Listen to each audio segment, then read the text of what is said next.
of one, as I knew.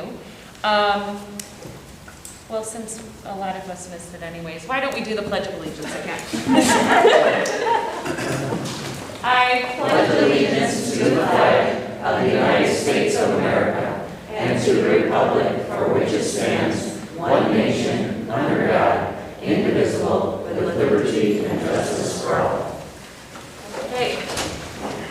So, before we launch into the meeting, we have, after interviewing and everything, we were very thankful for the people that came forward who were definitely qualified and dedicated and everything. The amount of people that came and how logical they would have been. Like, if we could have taken all of them, we absolutely could. We did come to an agreement. So I need a motion to appoint Brandy Flores as Beecher School District 200U Board of Education Board. So moved. Second? Thank you. Okay, Belt, Yes. Mazur, Yes. Herman, Yes. Pappas, Yes. Fowler, Yes. motion carried. Okay. So, Ms. Flores, if you would come up. And it's so fun. You get to do this all by yourself. So Brandy gets to take the board member oath of office, which she has her own copy. So go ahead. Okay. I, Brandy E. Flores, do solemnly swear that I will faithfully discharge the duties of the office of member of the Board of Education of Beecher Community Unit School District 200U in accordance with the Constitution of the United States, the Constitution of the State of Illinois, and the laws of the State of Illinois to the best of my ability. I further swear that I shall respect taxpayers' interests by serving as a faithful protector to the school district assets. I shall encourage and respect the free expression of opinion by my fellow board members and others who seek a hearing before the board while respecting the privacy of students and employees. I shall recognize that a board member has no legal authority as an individual and that decisions can be made only by a majority vote at a public board meeting. I shall abide by majority decisions of the board while retaining the right to seek changes in such decisions through ethical and constructive channels. As a part of the Board of Education, I shall accept the responsibility for my role in equitable and quality education of every student in the school district. I shall foster with the board extensive participation of the community, formulate goals, define outcomes, and set the course for Beecher Community Unit School District 200U. I shall assist in establishing a structure and an environment designed to ensure all students have the opportunity to attain their maximum potential through a sound organizational framework. I shall strive to ensure a continuous assessment of student achievement and all conditions affecting the education of our children in compliance with state law. I shall serve as education's key advocate on behalf of students and our community's schools to advance the vision of Beecher Community Unit School District 200U, and I shall strive to work together with the district superintendent to lead the school district towards fulfilling the vision the board has created, fostering excellence for every student in the areas of academic skills, knowledge, citizenship, and personal development. Awesome. Thank you. Got to repeat it twice. Oh my God. Sit right here. Yes, thank you so much. That was your literacy test?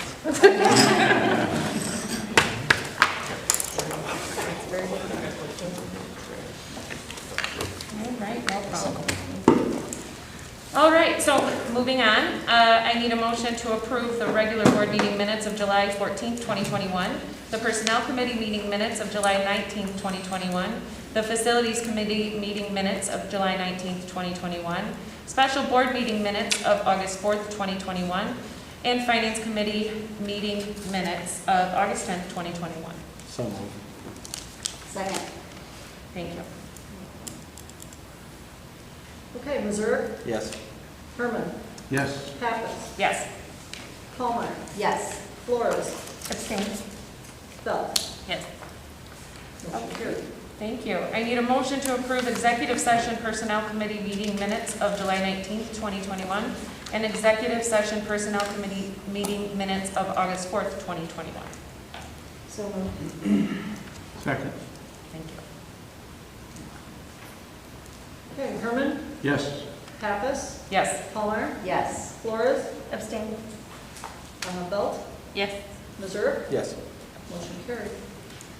Okay, for the August 2021 expenses, please note there were additional bills in your packet. Any questions on those? How many calculators were purchased?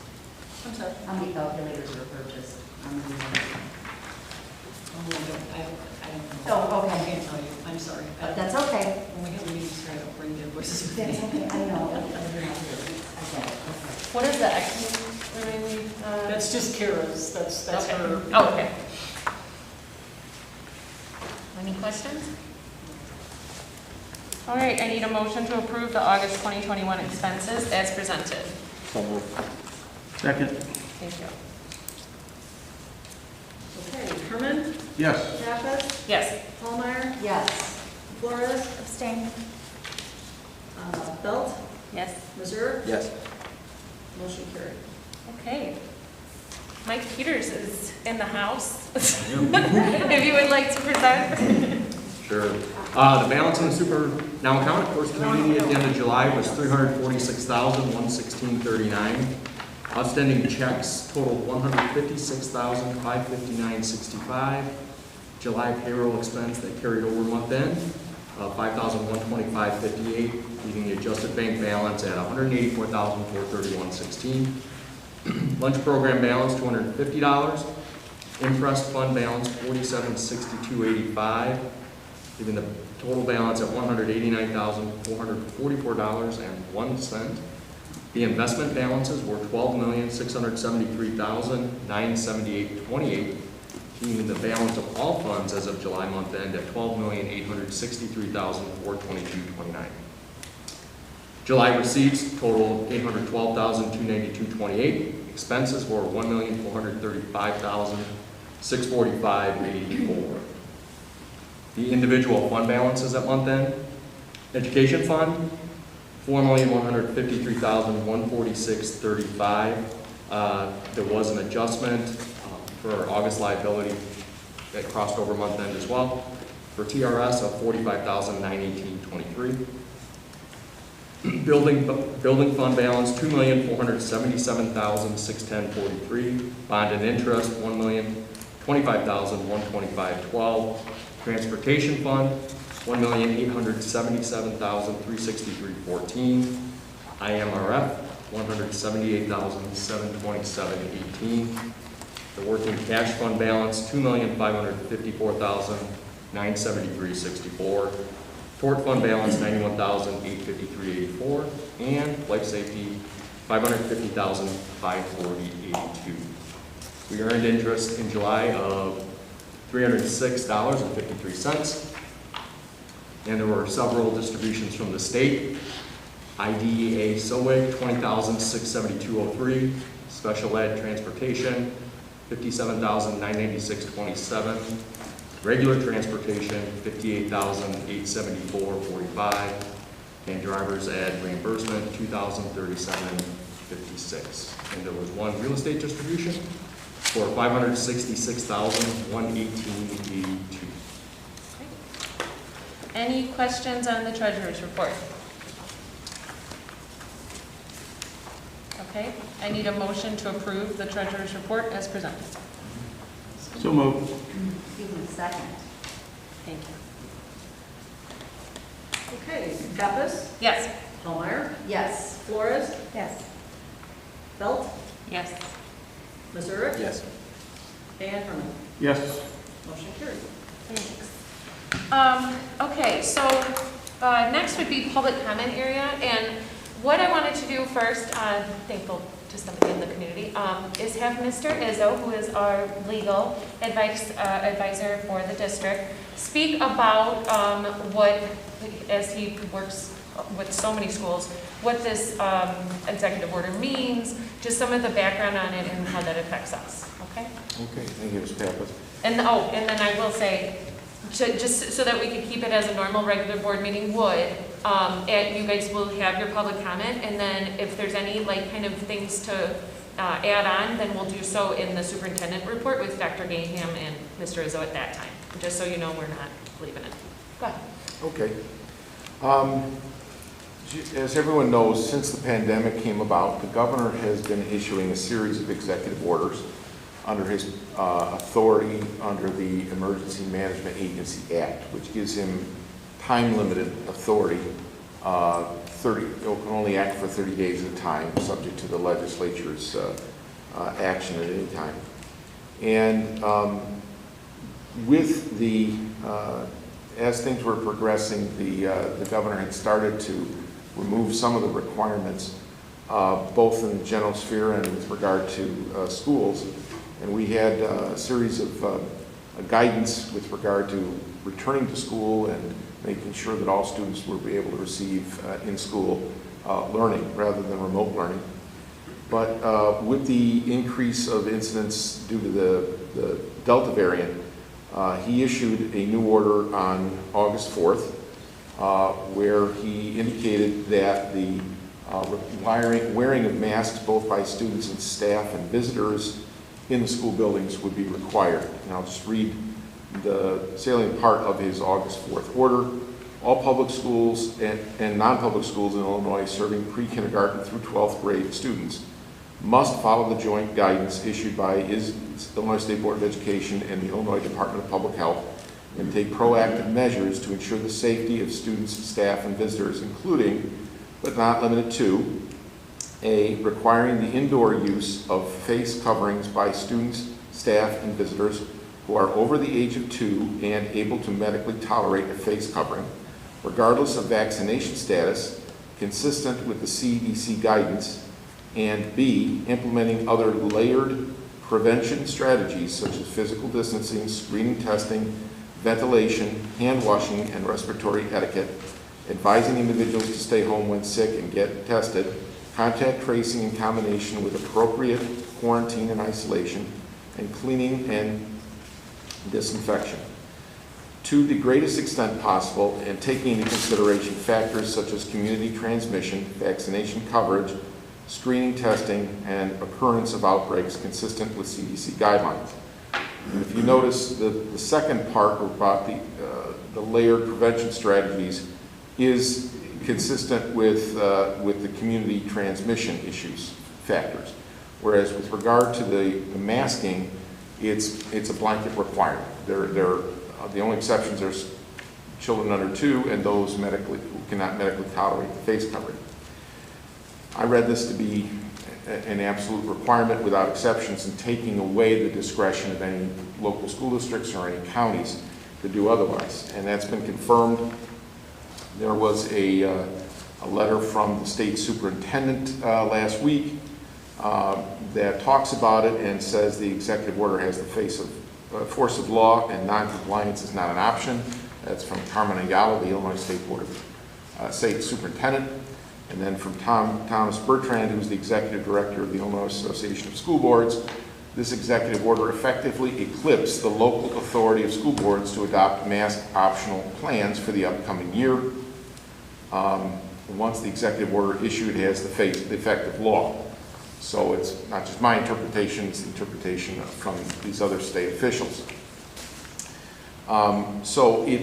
This is an Illinois public school district which is subject to that requirement. It can be revoked by the governor. If he wants to continue it, he has until September 4th to do it again. Monthly? If he's going to do it, he has to do it monthly. Every 30 days, he's got it. If he wants to continue it, he's going to have to do another executive order. And of course, at any time, the General Assembly can overrule him. They have the ultimate authority. They haven't done that. There are consequences for schools that don't follow it. And I'm not going to talk about the medical because that's not my area. I'm going to talk about the legal. And one is that The state can act to withdraw recognition of any school, public or private, that doesn't comply. And they've already done that. Last week I saw 2 incidents of private schools that appeared to decide not to follow the edict, and the state moved quickly to say that they were going to withdraw recognition. Both schools changed their minds. And could you explain also what that means, what Sure. happens when you lose recognition? Sure. Well, one thing for a public school is it loses all state and federal funding. You know, that's the big thing. If it continues, it could have consequences with regard to whether your children are complying with compulsory education and whether their diplomas are going to be recognized by other people. So that's the big one with regard to non-recognition. And they've already indicated that they're serious about it. They can move more quickly with regard to private schools than they can do public schools. So that's why we saw it quickly with the private school. But they can do it with regard to public schools. It's a longer process. And then the other one is liability, and that's what I see all the time. There is a concept in the law that units of local government, like school districts, are not liable for ordinary negligence, that is, ordinary carelessness that results in injury. But school districts can be liable for a higher standard that's called willful and wanton negligence. And it's not always clear what that might be, but the law also recognizes where there is a safety or health regulation and an institution willfully violates that health or safety regulation, they are presumed to have been negligent, and arguably willfully and wantonly negligent. So right there, that creates a great risk of liability. If any person in the building contracts COVID and has hospital bills, and they say, well, the reason I got it was because people were not masked, it creates a liability concern. Furthermore, all these insurance providers in the state of Illinois for school districts have all said the same thing. They don't cover injuries due to COVID if you're violating these rules. In fact, they just say they're not covering injuries from COVID, period, frankly. But they've made it very clear. Play this out, if a school does not enforce a rule with regard to masking and someone contracts COVID and has hospital bills, they can sue the school district. Even if the school district defeats it, normally speaking, the insurance company will pay your legal fees. They won't, okay? So you're going to have to pay your legal fees even if you win the case. Furthermore, if you are liable, that's going to come out of district revenues, the revenues that you use to pay teachers, your custodians, everything else. It's going to come out of that money. It's not going to come out of your insurance, because the insurance companies have told us ahead of time they will not cover it. So as far as a legal concern, those are the reasons why there would be severe consequences for not complying with this order, which is a state order which has effect for this school district.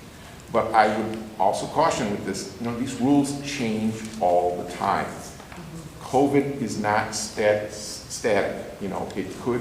This thing could peter out in a couple of months. It could get worse in a couple of months. And I expect that the governor and the state will follow suit and change the rules to recognize what's actually happening.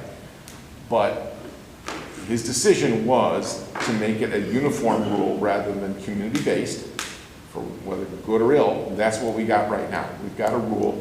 It's not just this district. It's not just this county. It's not just the Chicago area. It's the whole state of Illinois that has to comply with this rule. Okay. Well, thank you. That's very informative. I appreciate that. Okay. And so, as I said, post public comment when you get to Dr. Gingham's, if there's anything that Mr. Ihsa wants to kind of add on, then we'll do that then, okay? All right. Ms. Weissel, if you would like to start your public comment, come on up. As a reminder, there will be 3 minutes. I'll let you know when there is 1 minute left. Carla Weissel, Beecher, Illinois. On the issue of transparency, When I was unable to access both the Finance Committee meeting and the special board meeting remotely anymore in the last few weeks, my administrative response was, quote, "Remote meetings are no longer required unless deemed necessary by the head of the governing body," unquote. As the head of the governing body, Mrs. Pappas, I am disappointed by the move by the board president to discontinue the ability of taxpayers to call in and listen to these committees and special board meetings. Hypocritical concerns last year about transparency no longer seem to apply. I suspect this decision is driven by budget news the taxpayers may not want to hear. I FOIA'd the financials but haven't gotten the information yet. Last week's Finance Committee meeting and special board meeting prior to that are still not on the website. If the board plans on significantly increasing the levies and taxes, proposing large infrastructure projects and bonds, or getting renewable bonds for fixed costs, which will need village approval, those details should be shared. How transparent was it, Mrs. Pappas, when you emailed Mrs. Duchess to inform her that she will be told, point of order, if she again does something like try to state the reasons why she didn't vote for you or Mr. Herman as the board president and vice president? You also stated point of order directed towards Mrs. Duchess at the May 2021 meeting when she was inquiring about an event that was listed on the website that Mrs. Pappas was a part of organizing. Mrs. Pappas, discussion of officers is open discussion and not closed session discussions. Additionally, if Mrs. Duchess wanted to discuss something that was listed on the website, what possible reasons were you silencing her? Regarding the open board position, Ed Palmisano received many more votes than current board member Ashley Bell, and board members should have immediately reached out to him to apply for the open board position. He understands the importance of academic excellence and would have been a champion for our students. I FOIA'd the list of candidates revealing that there were 7 candidates. The board could have gotten someone with a financial background or others that were not a part of the sideshow last year. Instead, we get an individual, Brandy Flores, who sat under a tent at the farmer's market trying to recall 35 seconds left. 2 board members. The recall effort of 2 board members was nothing but a power grab where recall was never an option, and in the end, the PAC complaint was dropped, dismissed, and closed. How much money did that power grab cost the district? My guess was at least $10,000. Lastly, Mrs. Pappas, please open those open-ended questions. Please answer them that you haven't opened yet, that you haven't discussed. Thank you. The only thing that I will respond to is there was an executive order where we had to be on the phone so that people could call in. That expired July 24th. So if you follow what the executive orders are doing, that's when it expired. Next, we are going to hear from Melanie Grenenstock. Again, 3 minutes. I'll let you know when they're. Okay, perfect. Thank you. Thank you. Okay, so we know we have the executive order with masks. My question is, in looking, there are 35 to 40, the list changes, of schools that have said school boards, we are not following the governor's mandate. I called several superintendents from those schools and spoke with them and asked them what they were doing. One directed me towards the administrative codes, and in section 1.2 under operational requirements, it says that the school has to be placed on probation, and then there has to be a meeting with the district and the state superintendent, and then to decide what the actions, how to make them right, whatever it is. So in this case, it would be masking the kids. But there's 60 days between when we would be put on notice and when our funding, as I understand it, or our recognition would be taken away. So my question is, why are we not at least trying that? In 59 days from now, we'd be at the end of October. So a lot of the people's concerns, I'm sorry, I can't breathe. A lot of the people's concerns about the heat, these kids sitting in these masks when it's 90 degrees out, would be eliminated if we move it to October. And what is that going to do to our district? It doesn't appear, because it would be in the process, that it would do anything to it. And then again, the kids are going to be outside playing. And there's not contact tracing when they're outside. They don't have to wear masks. So why can they not wear masks in the hallway, in the building, sit down and take them off? I realize that that is a government mandate, and that is why, and that's the only reason why, because I don't know what everyone else feels in this board, superintendent, about the masking. I don't really care, other than sometimes we have to take a stand against the government and the tyranny of our governor and say, no, this is not right. This does not make any sense. We need to stand up and look at this for our children. And masking them for the next month when it's 90 degrees and these teachers are trying to teach in these hot classrooms is not going to cut it. You don't like wearing these masks? Have you guys been wearing them all summer? Every time you're out? 45 seconds. No, you haven't, because they're hot and they're uncomfortable. Why are we going to do this to our kids? Because the governor says so? Let's at least try to push a little back instead of rolling over and showing our bellies to him. So it's not about the mask. I think we can all, you look at the numbers, you think what you want, but it's not about the mask. It's about control, because once we give that up, what's next? The vaccine? You're going to vaccinate all these kids? You're going to vaccinate the babies from this? For 6 months it was tested, that was it on humans? You don't know what's going to happen in 5 years. Then what? What are they going to start telling us else we have to do? We have to say, enough is enough. Thank you.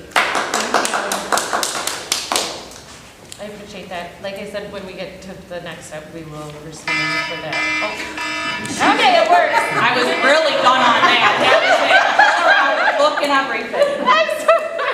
Where's the red button? Well, just so you know, that's what happens. Okay, Ashley Flickling? Yes. Look at me. Okay, 3 minutes.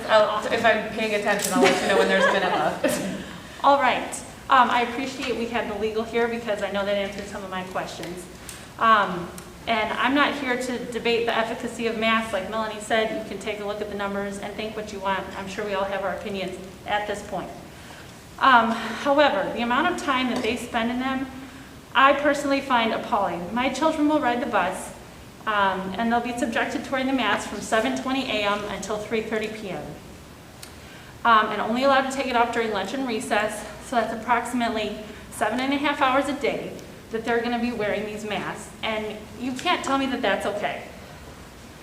As adults, like I'm having a hard time wearing it just for a few hours, so my 5-year-old should not be subjected to this nonsense. Not to mention that the nose and the mouth are the dirtiest parts of the body, and we're encapsulating that air, spit, and bacteria right in front of their faces all day. Our elementary and high schools do not have air conditioning. Does our governor know that? I'm sure he doesn't give two craps. But here he is telling my 5-year-old that he has to wear a mask for 7.5 hours a day in an 80-degree or hotter classroom. So that doesn't feel wrong to anybody else? I feel that the real issue at hand goes much deeper than the mask mandate, and I'm speaking as much to the other parents here as I am to our board. Because I do know you guys gave us the option to be mask optional before the mandate, and I do appreciate that you guys recognized what the community wanted. Whether you agree or don't agree with the mask mandates, you should not be okay with the government telling parents how they need to parent, because next time they decide what is best for our children, you might not agree with it, and it'll be too late. The governor has repeatedly extended his own emergency power every 30 days since March of last year. 1 minute. His current 30 days are over on August 21st. Well, we the people need to stand up and call him out and hold him accountable. No more, well, it is what it is, or there's nothing we can do. He's an elected official, and it needs to end with us. The PCR COVID tests were recently discovered to be giving false positives. And I have personal knowledge of that because my husband's in the military. They're going on a mission overseas. They had to retest everybody because the CDC said that the PCR tests are garbage.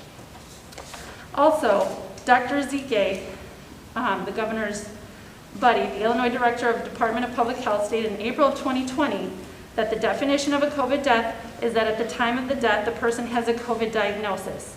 If they are already terminal or had a clear alternate cause of death but were COVID positive, they are counted as a COVID death. That is a clear manipulation of these numbers.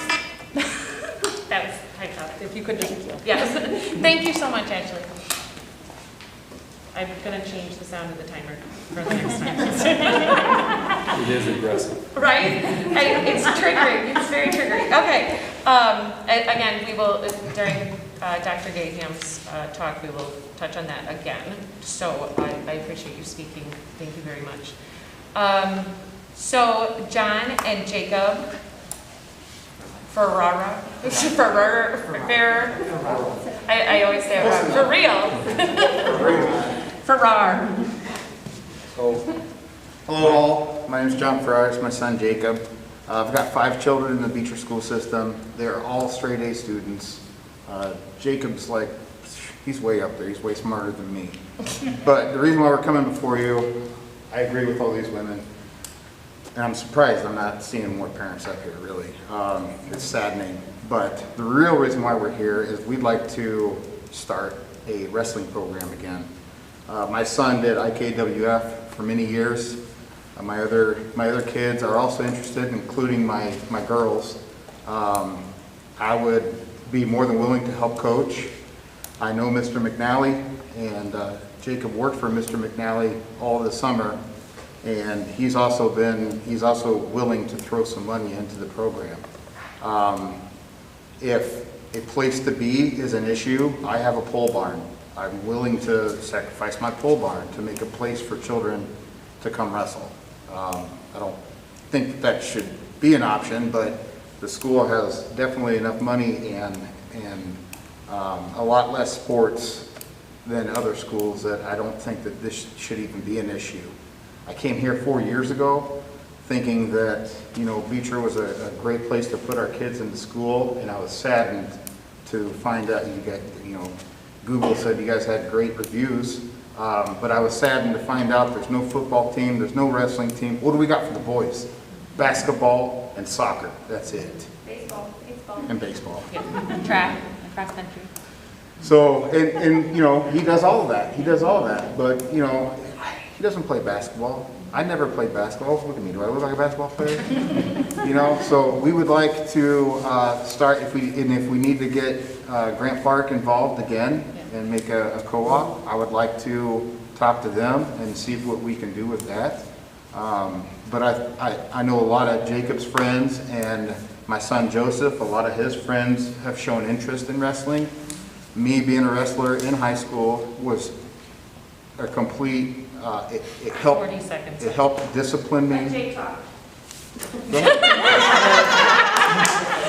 have 17 kids just from Beecher that said I think 10 were definite and 7 maybe, depending on how the season goes and what goes on. Okay. I worked with Mr. McNally all summer.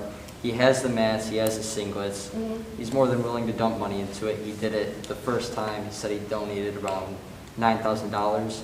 He said he'd find me a coach and he'd be more than willing to assist the coach. Okay. The mats are in good shape. They're sitting on the front porch of the nursery, so we have the supplies. When does wrestling season run? It's during the winter season. During winter? Yeah.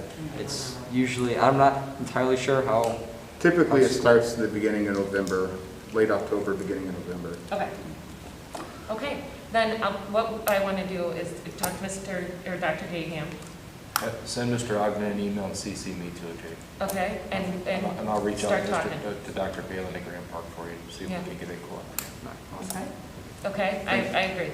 Thank you And for I'm the always time. about bringing But more the amenities. reason that the program died is that there was a lack of interest. We didn't have enough kids even with Grant Park. So if you can get the interest in there, we're more than happy. Right now I can read you off the names. I have around 17 kids just from Beecher that said they would do it from senior year to freshman. So. I don't. Thank you, guys. And Mr. McNally was the coach. Yeah. That's what happened. Okay, so that ends our public comment section. Thank you all for coming. So we're going to go on to staff reports. We have staff reports by building, ending with Dr. Gaham. Mrs. Black,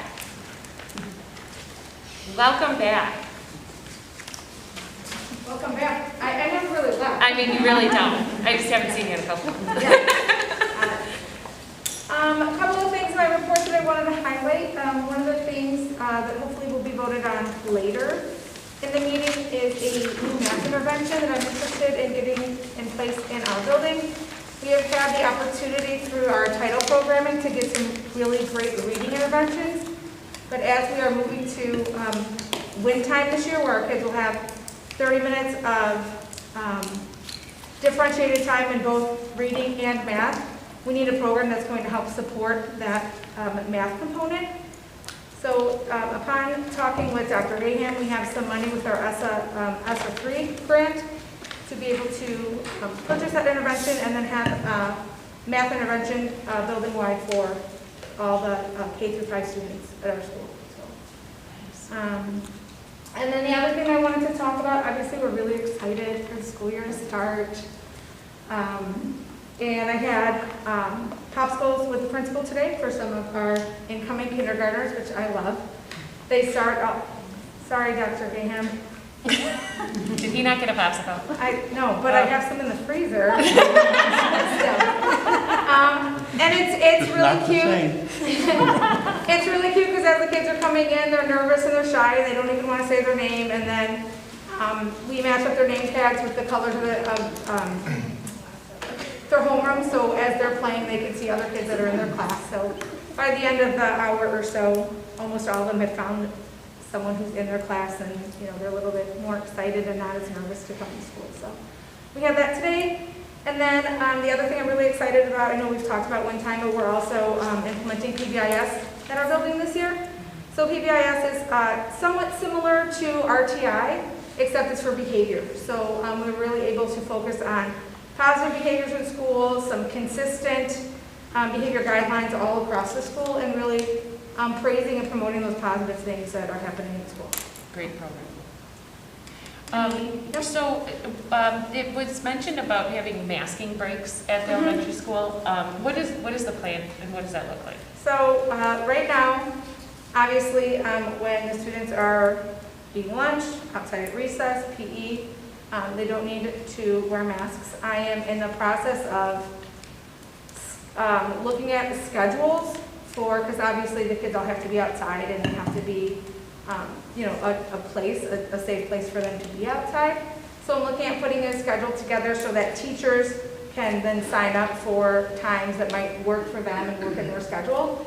Also at the PTO meeting right before here, with the funds that were raised with our, oh my gosh, why can't I think of the name of it? Our Raise Praise, thank you. The Raise Praise fundraiser, one of the things we're looking at doing is working with 2 different outdoor areas to set up like outdoor classrooms.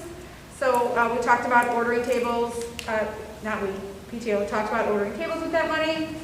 This summer when we put in all of the new TVs, we had some old blackboards that came off that Mr. Chanula is saving for us, so we can kind of put those up in the school and really have like an outside classroom area, which PTO is working really hard to get that done as soon as possible, which would be really great. And there will need to be volunteers to help do that. Yes, and they will be looking for August 30th and September 12th, people. Right. So the sooner we can get, to have 2 outside classroom areas would be really great. So I know that's one of the things that we're working on right now. Absolutely, that's wonderful. Okay. Any other questions for anything on my report? Did the enrollment go up at all? I did not. I know that people have been coming in and talking to district office to get their registrations complete.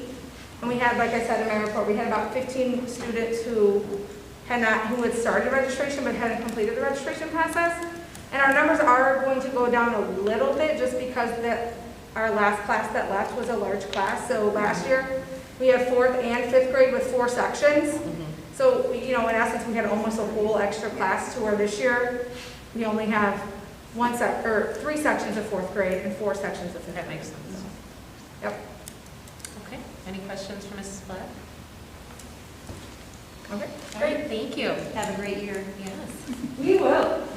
And I am pleased to introduce for her first staff report, Dr. Kwasny. Dr. Kwasny is our new junior high principal, so if anybody hasn't met her yet. Hi, everyone. Yes. Thank you so much for coming to our district during this time. We really appreciate it. Thank you. I'm very excited to be here, and it's been just an awesome experience so far. We had the Meet the Principal night a few weeks ago, so I was able to engage with some of the families and board members as well. That was wonderful. And then just also, you know, the PTA meeting and the students kind of coming and going. We had the locker and scheduled pickup. That was today. It will also be tomorrow. So it was great kind of getting to meet the students, of course, and also the families. And just wanted to remind everyone we have our open house on Thursday evening. It will be from 5 to 6:30. And then the only other thing I have is that our sports are going. We have baseball, softball, golf, and cross country. So I know the kids are, you know, really excited about being able to participate in sports, being here at the building. So we just look forward to a really wonderful year. Awesome. Thank you. Any questions for Dr. Klasny? Welcome. Right? Thank you. Thank you very much. Well, and now Mr. Meyer. Right? I just want to let you know it's still Mrs. Black and Yeah. Mr. Meyer. Well, it's Dr. Gaham and No, Dr. I mean, Us commoners just want to be. We're just like regular Mrs. Black and regular. But I do want to say Jacob is a stud in wrestling because I remember when we were at the junior high. I'm from Iowa originally, and wrestling is huge in Iowa. And he talked about going on the weekends to wrestle, and I think that's great. I know we've had it before, so no, I think that'd be great if that would work out. He'd be a great leader, by the way, too. Just a couple things on ACC. It used to be an open campus last year. Now it's closed, so no one can drive. I said we had 46. It might be down to 43. We got a couple that are wavering. I know today was the first day, so we don't know if they're all gung-ho and in. I'd like to say a couple nice things about Steve Sarsny, because I know Dr. Gam always talked about how great Sarsny was, and it just keeps flowing. I mean, he's phenomenal. He did a great job this summer, and just lists some of the workshops there as well. And I'd like to thank the junior high for allowing Mr. Sarsny and the kids to come in here for a couple hours, like on Thursdays or whatever it was, from 10 to 12. So I really appreciate that. You know, we're all, you know, a little upset with the masks and stuff. We got to deal with what we have to deal with, but I also wanted to put that in there about the IHSA update too. Just what Mr. Ihsa said as well, I believe. You know, indoors, it's visitors, it's officials, it's everybody. And we'll make an announcement. Our first volleyball game, I think, is the 24th on Tuesday, so we'll send something out district-wide to make sure, if you choose to come, to make sure that you have your coverage. But there's no limit on... No limit on people. No, so that's great. I'm so excited to watch sports. No, that's great, but yes. So okay. And I was unaware, shocking, I was unaware that it was a month-by-month decision. I thought he just had power forever and then he could just change it, but I like the month-by-month. Yeah. And the last thing, I want to say thank you to my administrative assistants, to Dr. Gaham, to everybody else that's helped me transition. And my head's spinning. It'll be spinning for a while, but I really appreciate everything, especially Mr. Missouri. That's besides the point. So what you're telling me here as a board member, you're not ready? Oh, I'm ready. I'm ready. My head's just spinning, so slow down. And welcome to the high school. Thank you. For your time. Thank you. Question, First State, they're being remote this year, correct? Yes. Okay. Yep. What is? That one, First State courses. Oh, it is Yep. remote. So where will the students be? In the library? Or? At home, I think is what we thought about, and then they're going to come So they in don't- whenever. So they're just going to stay at home. They start their second hour. Yep. Yeah, but So- Prairie State's all remote anyways still, isn't it? Not all of it. Not all of it now? The majority, or at least our class, yeah, at least Yeah. our But the class classes is. are all So we're just going to right keep them at Brought home, that and then they come in afterwards. So if you got And kids.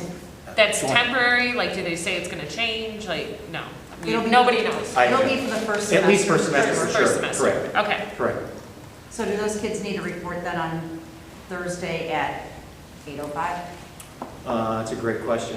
Because I have Thursday, 2 of 8:05. them. I'm They're gonna getting walk a me sense down. that Dr. Gaham says no, so I'm going to no. Tomorrow they don't have a first period class, so it's over for them to go. I just didn't know if they had this, yeah. All right, thank you. But I thought we, no. Nope. Do we have a lot of kids interested this year, like we did last year? Prairie State, I'd have to ask Steve for the numbers, I'm not for sure. But I would say, I think we still have quite a few that, yes, are taking advantage of what we offer, absolutely. All my I think it's daughters good. go to Northern with her. All It's of them. good, it's There you good. go. My kids are doing it and Nope. Very good. they all should be doing it, really. It's a great benefit. Heck yeah. It Yeah. really is. Okay, great. Thank Thank you you. so much, Mr. Meyer. Thank you. Dr. Gaham, Mr. Ihsa. So, Ed, I'll can you do anything? Well, I'll touch on a few things in my report before we get to the reopening. First of all, How do I become superintendent and still follow Mike Meyer? No. We're gonna need to change the order that I'm the staff reports, Unbelievable. apparently. Right? And so you have the last word. See? Yeah. There you go. I'm married, I never had one of those. No, I love you, honey. Just give you an update on the bus video. The guy has been there for nearly a week. I think he started on Wednesday. He is working about 12 to 13 hour shifts in our bus garage. Mr. Austin's been there for most of that time. He's worked through Sunday. He gets one bus done every 12 hours, one of the big buses. We have all the small buses done. He's going to put in more and more overtime. The guy from Provision is, and we're hoping to have our entire fleet done. But it's not been without trying. Can you explain the benefits of that?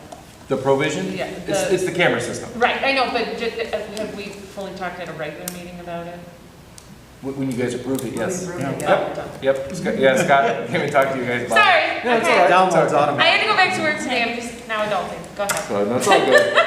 And then I reached out to Prairie State. I know Juan brought up to me, and so did Larry. Prairie State does offer a free ESL adult program. It is remote and in person, so I reached out to Regina Salinas. She's going to put it as part of her Wednesday meet and greet with those families and let them know that there's options out there for free if they would like those kinds of classes. So those are two little things that we got going on. And also I'll have the principals don't know this yet, but all the principals have also have that available at their open houses. There you go. Nice. Yep. See you tomorrow at 9 is what I said. Is it 8:30? Yeah. Oh. Yeah, it's in my office. All right, so the reopening plan. So obviously, Mr. Rizzo, first of all, thank you for being here. I do appreciate you coming in. Some of the things that he touched on that I can reiterate, and I heard some of the community members talk about this as well. I want to make sure it's abundantly clear. Vaccinations are not a requirement. They are not a requirement by our district, definitely are by our district, and the state currently has nothing on the docket for that to happen. We will always reassess when we can. So if September 4th he comes back out and says, you know what, Beecher is at 1% infectivity rates, Beecher, you should make your own decision. We will make our own decisions, 100%. I said it a month and a half ago. We reached out to the community, we found out what they wanted. We were going to go optional. We were. And we talked about it. And we did. By the way, everything I've made sure I've always checked in with him.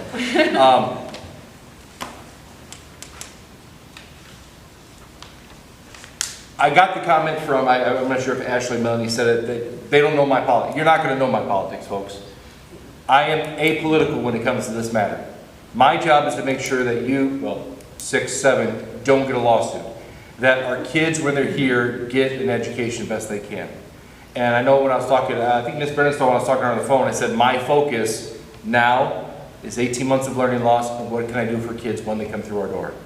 And the governor's taken some of that out of my hand with the masking, and I understand that.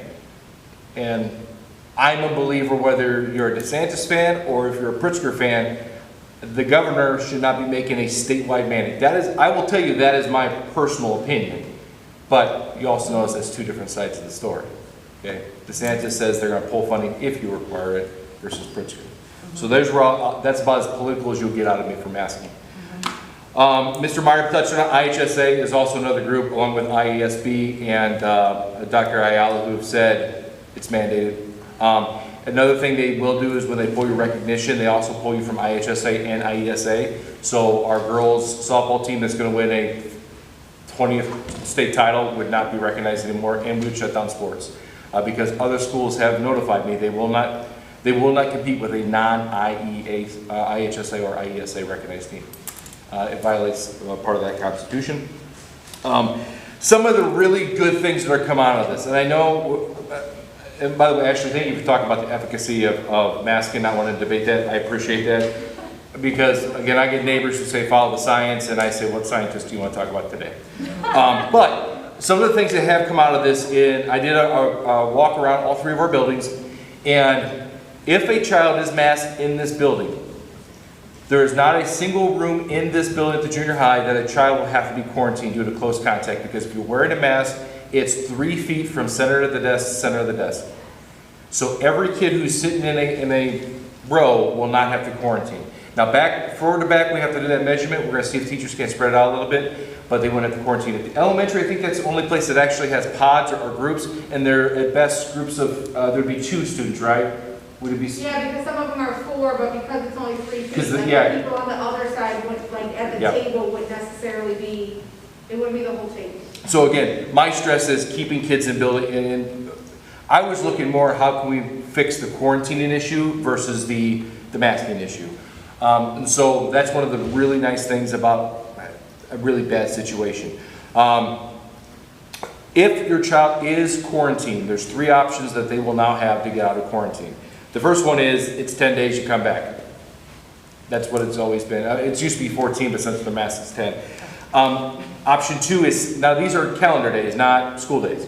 Option 2 is 7 days, and on the 7th day you produce a negative test. It'll be a week out. There's also a option for 0 days missed, even if you're a close contact. So me and Mr. Izzo, we're more than 3 feet away, but let's say he and I were a lot closer, we're not going to get anything. Based on my legal advice. However, in order for that to happen, the student has to be tested days 1, 3, 5, and 7. That goes back to the shield testing. You have never heard me talk about shield testing all along. And I'll be blatantly honest with y'all. I was not a fan of it. I'm not sure if I am yet or not. However, it's 100% free. It's 100% voluntary. And if it can get my kids to stay in school, I'm going to explore that option. So we're going to meet with IDPH. Angie and I are going to be doing that. Lindsay, as long as she's board approved tonight, we'll do the same thing. So if a family chooses, again, not mandated, if a family chooses to do the shield testing, then they can actually keep their kid in school as long as they continue to have a negative test throughout. So that's the route I'm looking at when it comes to the shield testing. Or if a child's vaccinated. Or if a child's vaccinated, yes, I'm sorry, yeah, vaccinated. So, speaking of vaccinations, there's going to be, I sent an email to Ms. Meyer and Mr. Barber before this. We are going to host a vaccination pop-up on site, not because we're requiring vaccinations, but again, we want to give our community every option we can to do what they want to do. So it's going to be the 19th. It's going to be on the 19th here, and we're going to have it completely separate within the open house. It's going to be in the cafeteria. We're going to have anybody who wants to, students, parents, community members. If they choose, they can come in here. I think it's Pfizer and Moderna are the 2 they're offering. They'll come in and exit without any kind of disturbance. And then Again, will you have the second dose one then? that's going to be up to them. That's up to them. My guess is they'll probably say, hey, come to this place. Okay. But again, not required. We're just providing opportunities for people if they want to take that. So. And it's 12 and above? Yes, it's currently still 12 and above. Oh, and the last thing is, and I believe Ashley, Ms. Fleckley. Fleckley? You can call me Ashley. Okay, Ashley sent it, and some people said it was me being passive aggressive. Some people saying me was deflecting. When you have an issue with the governor and the decision he made, I 100% feel that it was my right to give out his email and phone number. I did get a phone call from a U.S. House representative very upset with me because I provided, and I got it in. She was very upset that our community is reaching out to her. And I said, good. Yeah, we might have been blowing up his phone and his email. Yeah, so good, and that's what needs to happen. And I did have somebody say, well, why didn't you do that when you made masking optional? Because you were allowed to yell at me. When it's my decision, folks, yell at me, call me, I will talk to you. I'll be that punching bag. But if it's not our choice, I'll show you who the choice belongs to. Okay? So that's why that was sent out to the community. And as a social studies teacher, then you can also show your kids how to, what levels to go with. Yep. Mm-hmm. Yep. So. Okay. So that's where we're at with the reopening plan. I think I touched on everything. Would you like me to address what happens when a child does not come to school with it? Before that. Ooh, I'd like before that. Mr. Izzo, could you speak on the placed on probation, go through step 60 days process? Right. I mentioned before that the governor had acted very quickly, and the state had with regard to threatening to withdraw recognition just last week with regard to private schools. because they can do it that quickly. They can't do it that quickly, as it was described, with regard to public schools currently. Now, we've had a lot of emergency rules being adopted. If it becomes a problem statewide where there's a lot of districts not complying, I guarantee you they're going to implement emergency rules to speed it up. Okay. That aside, the fact that that we could stretch it out with regard to recognition doesn't take care of that second thing I talked about, which was the liability. Okay. Right now is when they're trying to put a cap on that Delta variant that's really sweeping through the whole country. And I think that it could, like I said, it could get worse, it could get better, but right now is when they're trying. This is all driven by that new variant because it's so much more easily acquired. And so I think that there would be a genuine concern about not masking while this variant is spreading, because it could very well lead to liability and affect the district's finances. Okay. I was also going to mention the talk about masking being uncomfortable, difficult for young students. Absolutely, but obviously the reason here is that everybody knows that keeping the kids in school is better than remote learning, and that's what this is trying to do. I heard somebody say, if last year we'd heard that everybody could be back in school, all you have to do is wear a mask. A lot of people would be so relieved that we could have done that instead of remote learning, because I think there's starting to gather statistics about how much kids have slid and the long-term effects on their education because it just isn't as good as in person, and that's what this is all being for. And the final thing I want to mention was about contacting the governor again, and I mentioned that the governor's power is time limited. He can also be overruled anytime at the General Assembly. Maybe the U.S. rep was mad because it was Congress, but your state reps, your state senator, they're people to contact too, because it's easy for them to say, oh, well, let the governor take the heat, but they have the power too. So Are you referring to Nick Smith and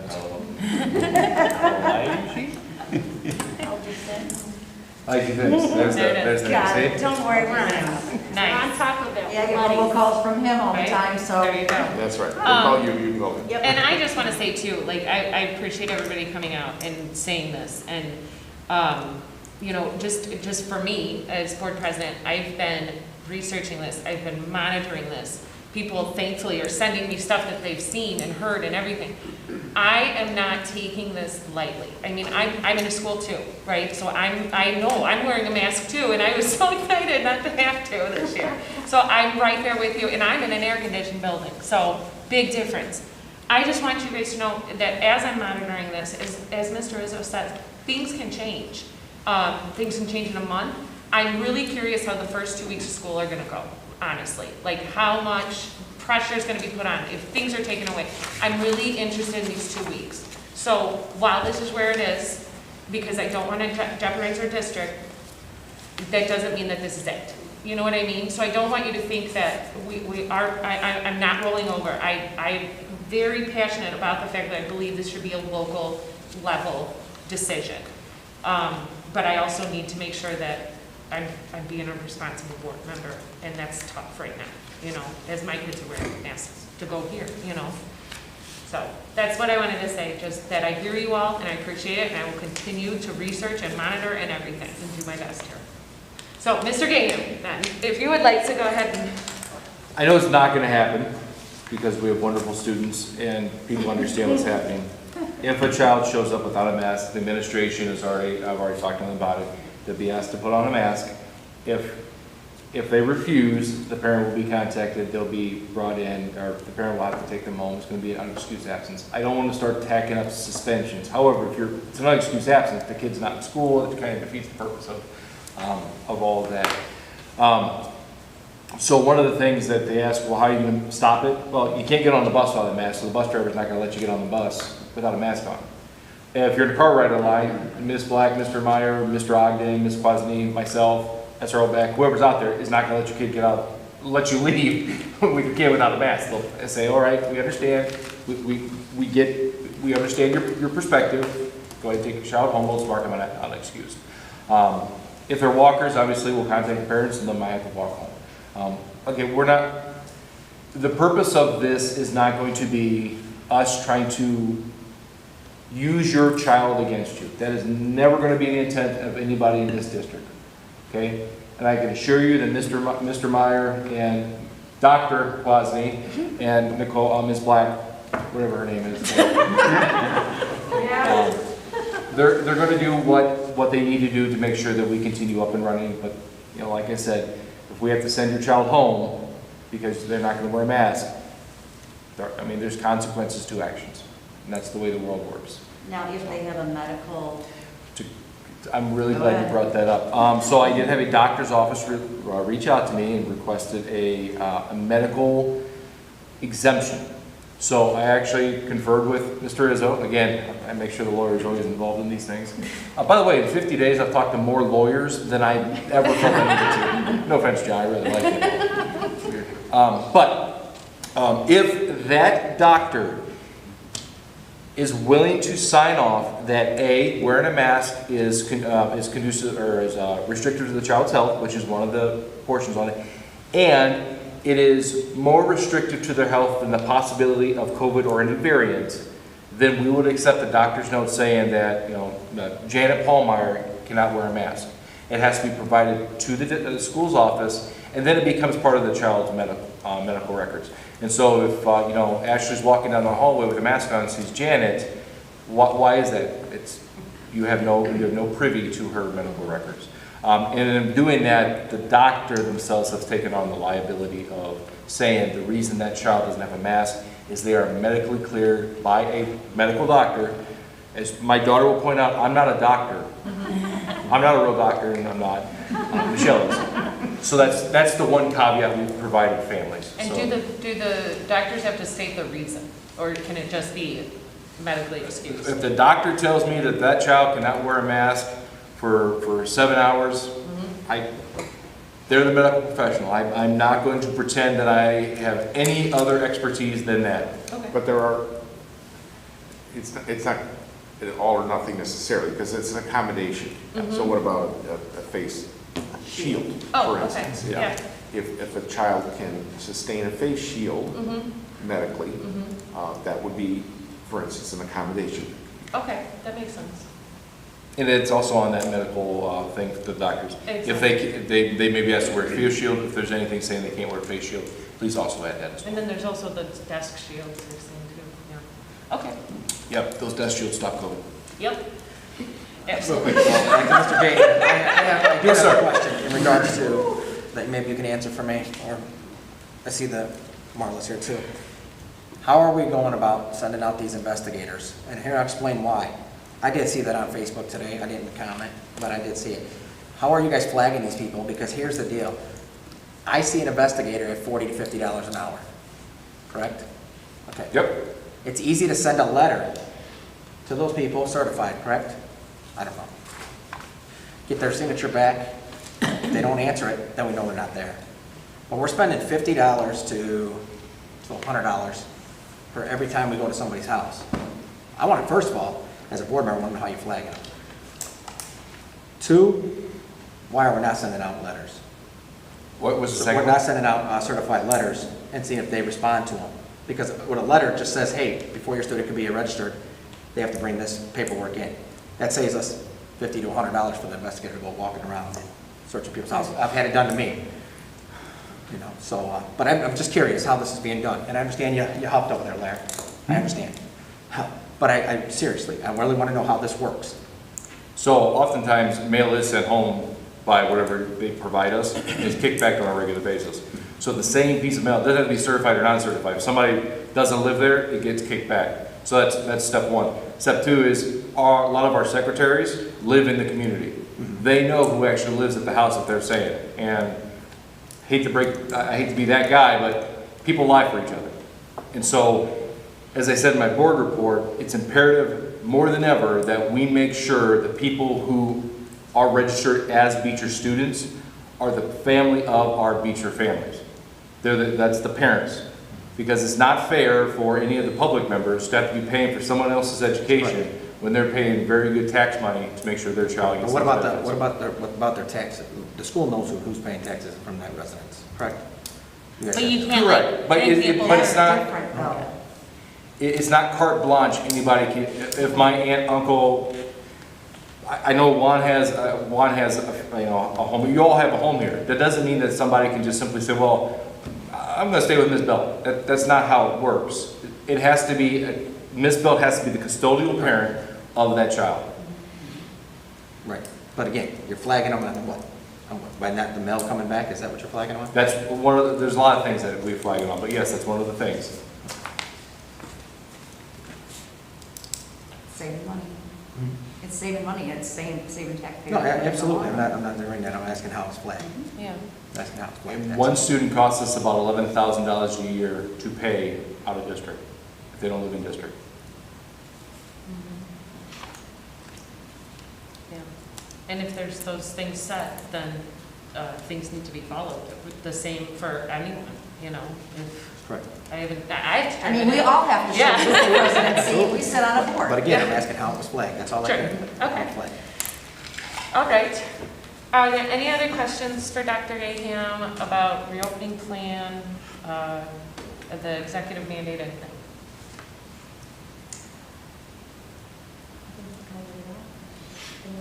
Okay. So for now, I need a motion to accept the Beecher School District 200 will follow the governor's executive mandate 2021-18. So moved. Second. Okay, Missouri, Yes. Flores, Yes. Belt, Yes. Palmer, Yes. Herman, Yes. and Passes. Yes, and I'm saying that knowing that I will continue to work on this. Okay. Thank you. All right, so committee reports. Larry, Mr. Herman. Just that we discussed the need for a position of nurse and what we were going to do with the food situation was discussed, and we do have a nurse on the agenda tonight. However, the food service is So, going to be Mr. Vice President, I can inform you of that. Talked to, I'm terrible with names. Cynthia Smith down at ISBE. They're allowing us to have an emergency food contract. There's some caveats to it, but it allows us to not go through the bidding process for this year alone. We're allowed to bring in a third party to provide our meals for us. And so I reached out Friday. I think they were on site Friday afternoon this morning. They should be getting me some information tomorrow. Right. So as soon as I know, you'll know. okay. Awesome. Okay. For facilities, you'll see in the action items that there's some things about the soccer field and also irrigation. So we've been talking about the soccer field, as you know, for a while. And I really wanted to make sure that we had something done correctly for this fall. Like, we cannot keep putting pins in it, we have to figure it out. So as we're in the planning of all this, we realized that there's some hiccups in what we wanted to do. Because bringing it here, there turns out it's drains? Yeah, on the south end, there's substantial drain, like actual physical pipes and drains that are going to be in the way. And to even spec that out, it's going to be about $180,000, I believe. No, $80,000, I apologize. Right, and we need to be fiscally responsible. We also need to make sure that we're doing something. We have to fix this, okay? So what we have come up with, and before we weren't going to keep the soccer field at the high school in that field. That was what we originally, we wanted to move it completely. We've decided to keep it there and that we want to invest in it there. So number one, Tadpole's a landscaping company is going to fix the drainage issue in it because that's a major issue. Oh. And also, what's it? They're doing the siding and. Yeah, with the sod, that's what I'm saying. Not okay. Yeah, by altering with the sod and some grading, they're able to fix a lot of the draining problems.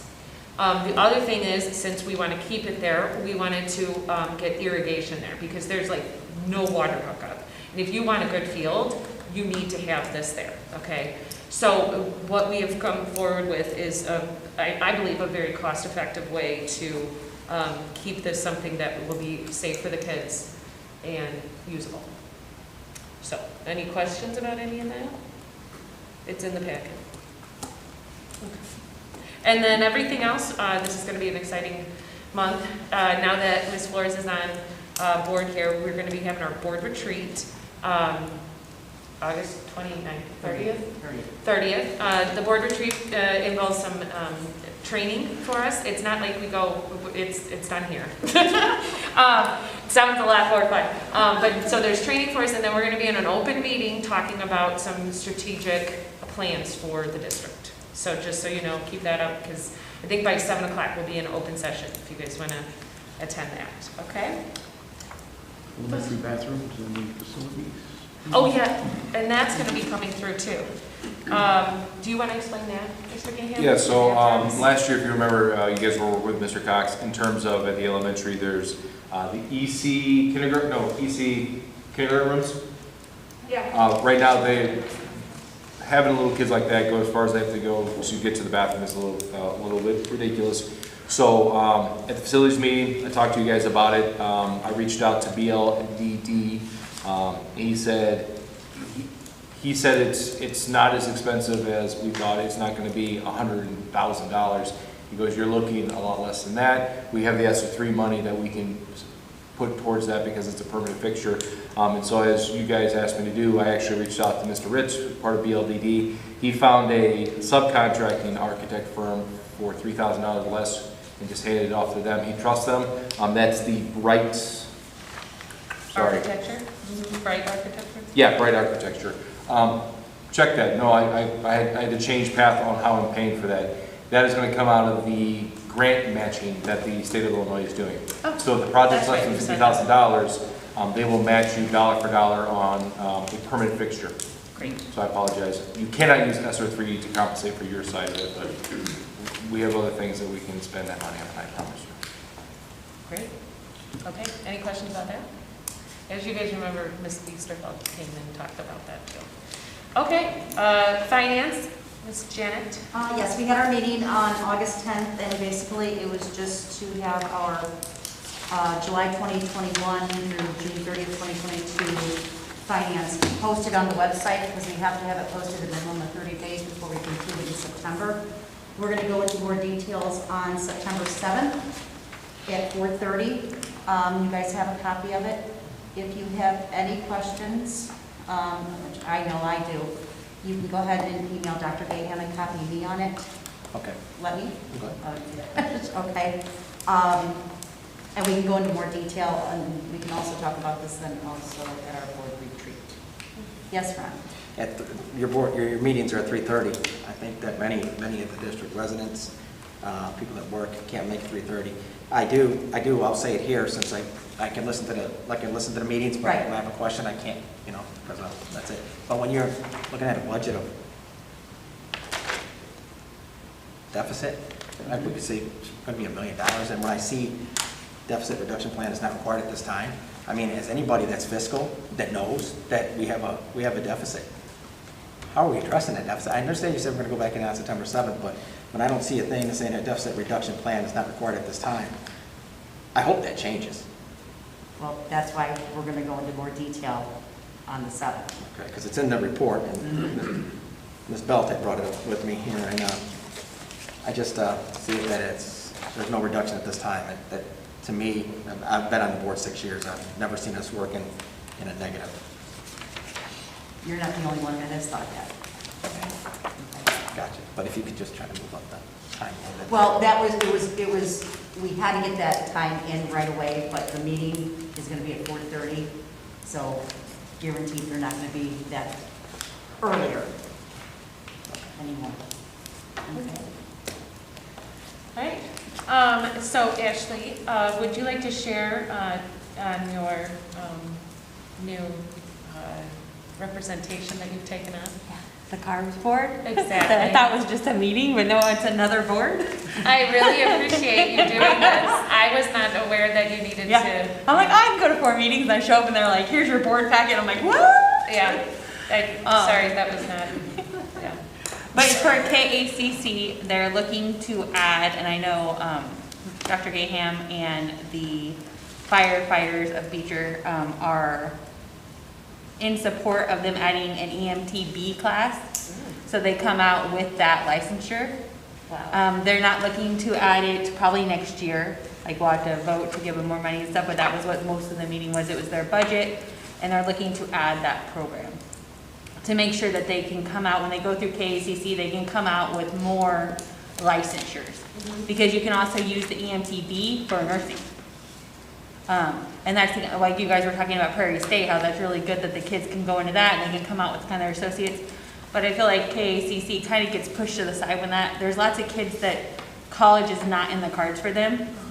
And KACC, I feel like sometimes gets kind of a little left out.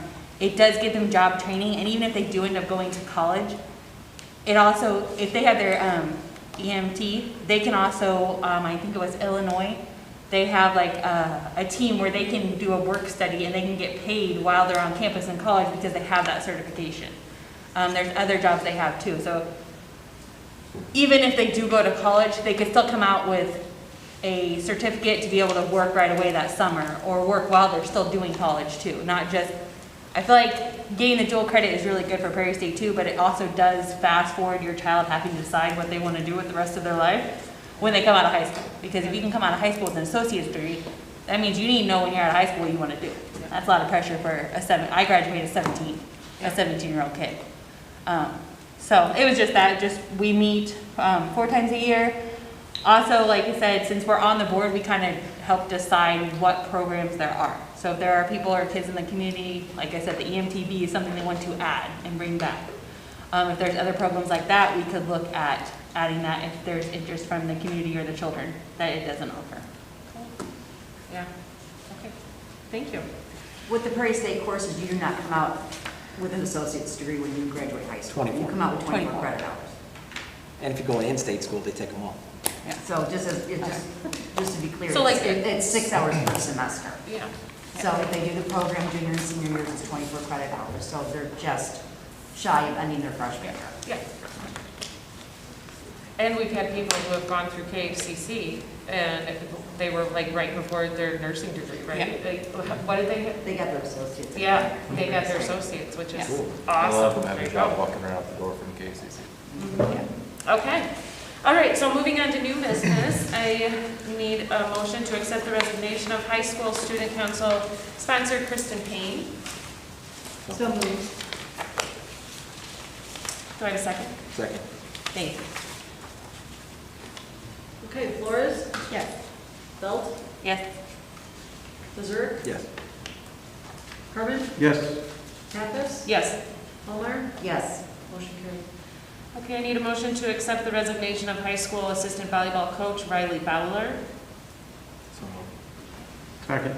Thank you. Belt? Yes. Berserk? Yes. Herman? Yes. Pappas?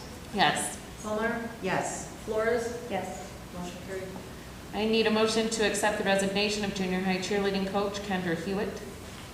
So, Second. I'm sorry, you Ron. and then you seconded? Yes. Thank you. Berserk? Yes. Herman? Yes. Pappas? Yes. Palmer? Yes. Flores? Yes. Belt? Yes. Motion carried.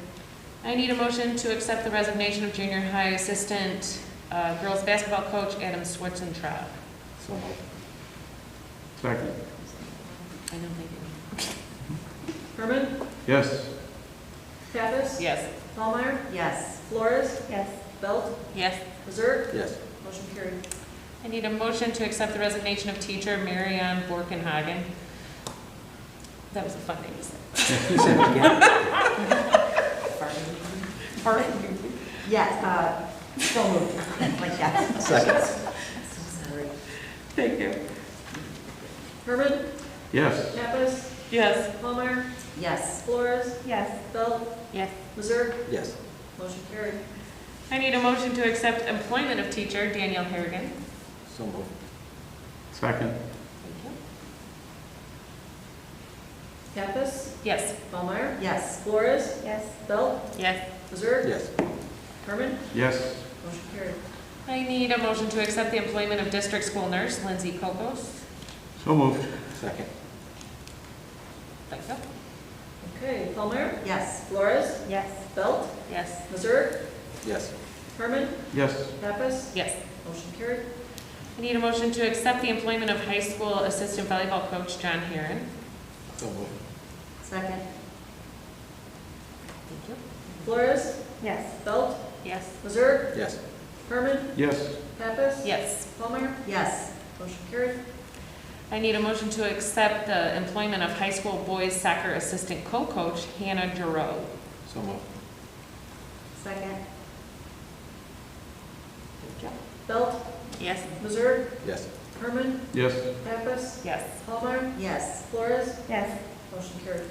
I need a motion to accept the employment of high school intramural sponsor Carly Patkus. So moved. Second. Mazer, Yes. Herman, Yes. Pappas, Yes. Palmer, Yes. Flores, Yes. Belt, Yes. motion carried.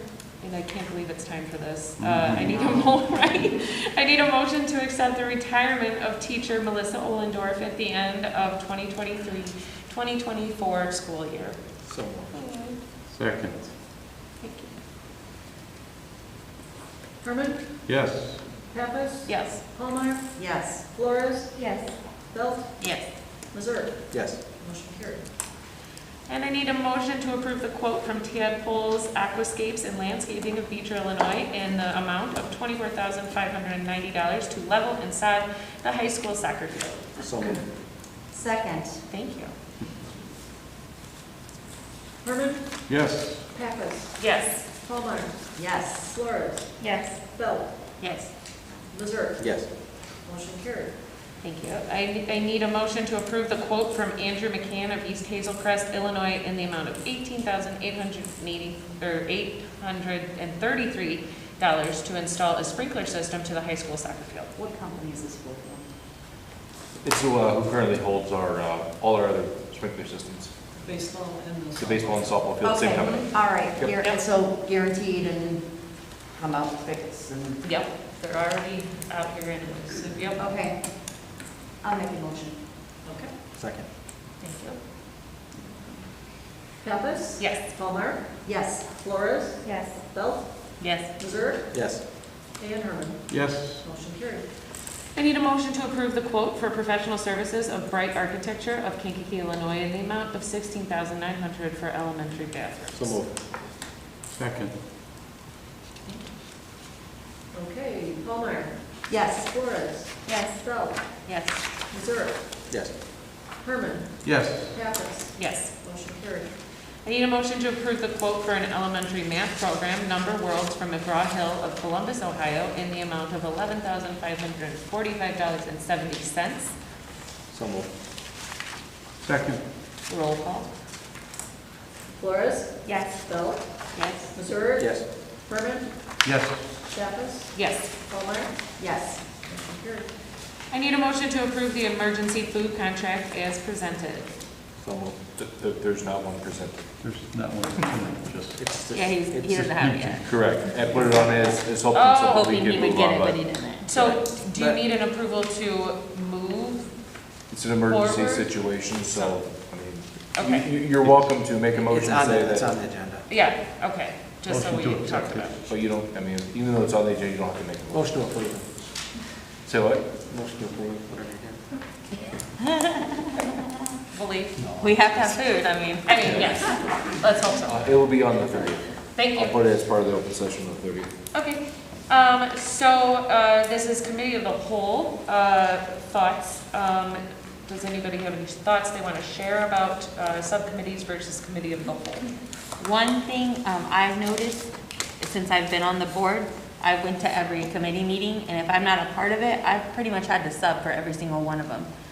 So I'm not sure how we would all be able to get to committee of the whole for every committee. I'm just saying, like, I understand the transparency issue and that kind of thing, but like I said, I've had to sub for every committee that I'm not on in the couple months that I've been on the board. That's my issue too. I wanted it. But then to get everybody together, I mean, it's hard But to there's come only, with a. but see, the committee of the whole is when we say that, is everybody was for it.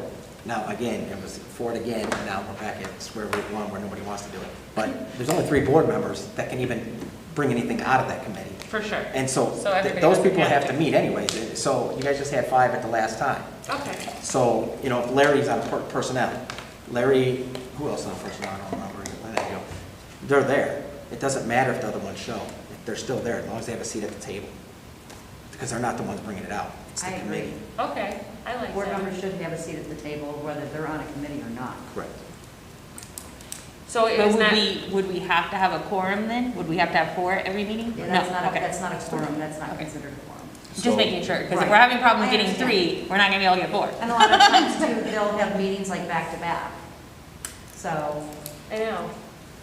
Just so you know, the purpose of a subcommittee meeting is so you actually don't have to do an OMA, because normally subcommittees are 2, and you don't have to post them there. That's why you have subcommittee meetings. When you put 3, by your attorney, Deborah from IASB said that's really committee of the whole. Once you put 3 on there, it becomes an OMA. You might as well do committee of the whole, is what she said. Because you can't make a board motion out of a committee of the whole. It's a discussion point, that's all it is. So if 3 of you show up or 7 of you show up, it actually does not matter one way or another. It's a meeting where you discuss what's going to happen at the. And then we just put the agenda together. you make recommendations. That's all it is. Can anyone make recommendations, or is it the people who've already been assigned to a committee? Anybody can That's make up to you, Madam President. When I was on the board last, anybody, because you want viable input. I do. Board members have a right to attend committees that they're not members of. But if you designate the number, then they're the ones that count toward the quorum and vote on whether to make the recommendation. All committees, though, and subcommittees are all subject to the Open Meetings Act. They are a separate entity under the Open Meetings Act. So if we did the committee of the whole, then say we had to have something on finance, something on facilities, then who attends? Whoever can? Are you saying that's the committee of the whole in addition to these other committees? No. Instead of. Instead Instead of. Instead of. Okay, then by definition, it's all the members of the board are a member of the committee of the whole. Okay. And so that would go toward counting toward what is a quorum. If you have a 7-member committee, you need 4 people there for that committee to meet. So if we have members that can't, it's okay? You still need 4 people there. But we need 4. You need 4 people or you can't do anything. Okay. Whereas if you keep a 3-member committee, but invite all the board members to show, you only need 2 of the 3 that are on the committee in order for the meeting to proceed. Right. And the other members can participate in the discussion, they just don't get to vote on the recommendation. Right. So when it's committee of the whole, then at least 4 have to vote? Then it's like this board. You Yeah. need 4 people You need there 4 people to to operate. attend. That's the disadvantage of the committee of the whole. That's the difference. There are advantages and disadvantages, but if you're going to make it a committee of the whole, the problem is you're going to need 4 people there to proceed. Sure. Whereas if you have a 3-member finance committee, all 7 board members can come and talk, but you only need 2 of the 3 members of the committee to proceed with the meeting. Right. But only those 3 members can vote on the recommendation of moving it to the board. Who runs the committee of the whole meeting? Sure. Well, your own rules. You don't have, Under the 3. You can determine who, the committee of the whole isn't in the statute. You can make your own rules, your own policy. If you want to make the board president the chairman, you can. If you want to make the most senior member, if you want to vote, it's like anything. interesting. Oh my goodness.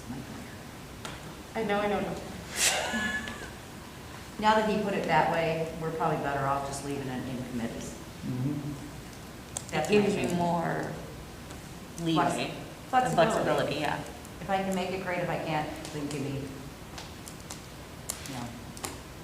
Okay, well then, what do you think, Ron? It's gonna go the majority of the board, so whatever we want to do. Well, but you're part of the board, so Yeah, you're on. I'm asking for your opinion. I believe that we should have a voice, and, you know, like, because here's why this thing is a pressing issue for me. Under the last board members can sit out there in the thing, and they only had a right to speak at a certain time. Right, but that's gonna change, Right. that's the thing. But that's why this whole thing was brought back. All right? I Typically, believe when- that we can be one of the most transparent boards around here if everybody has the right information at the right time. Because listen, we all put in the recordings, right? Yes. But when you listen to a recording, if you have a question, what happens? Right. You can't answer, right? Sure. Because if you're on a recording, right? Right, but like you said, the last board did not allow Correct. board members to sit at the table. Correct. They were Well, and an that audience. wasn't even from Mr. Herman, that was That how was it previous. yeah. But then we changed that, actually. No, and when I sat on the board, anybody could sit at a table for a committee meeting. And I was going to say, typically with boards that do use, because I sit through a lot of both. The ones that do committees the whole, it's really like they're meeting twice a month, okay? And so like, two weeks after the regular meeting, they'll have a committee of the whole. It's everybody, and they discuss all the topics, but they just don't make the final decisions. So it's really like having 2 meetings a month. And some of them operate that way, and that's fine, that's how they work. And now, it's sitting, like if we are having a committee meeting, it's okay to have the board members, all board members sit at the table. They have a right to participate. in the Absolutely. meeting. And I agree But with they that. just don't, but if it's a 3-member committee by your policy, Yeah. Right, they can only vote. then the 4 that aren't on the committee, they can talk, they just can't vote. Okay, so the way I'll leave it is if anybody wants to make the motion to vote on it, we can. If not, then we'll move on. So, Okay. So move to go with the 3, but To keep it the way it is. to keep it the way it is, then we don't need to make a So we don't need motion. to make a motion on Yes. this time. So then we'll just let it drip. Okay. All right, I had nothing for executive session brought up. So anything in other category that anybody wants to say or anything? Speak now. Items for September 13th, as always, please throw those out to me if you don't have any right now, so we can talk about that agenda. Upcoming dates, as we mentioned, August 30th, board retreats at 4. We're hoping to be an open session at 7. September 7th, 2021, Finance Committee meeting is at 4:30. I need a transportation committee meeting. I reached out to Mr. Hernandez, and he said that he would, he said he would be all right if Ron took the lead on the next meeting, so I just need to know a date and time. If we could somehow get it close to the September 7th, 4:30, I'd appreciate it, but it's your guys' meeting, I'll be there. That finance meeting, you're gonna go to that, aren't you?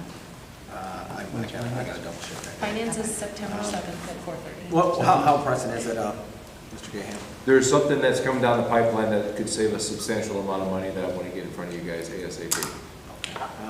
But nothing's pressing in this world that we can't wait. It's fine. Okay, I would be available anytime this week or next week after 4 o'clock. After what time? Who's the other After transportation? 4 o'clock. I'm sorry, who else is transportation? Any day after 4:30. Oh, I can't do, the junior high thing is Thursday, and I can't do tomorrow. When is finance, 3:30? 4:30.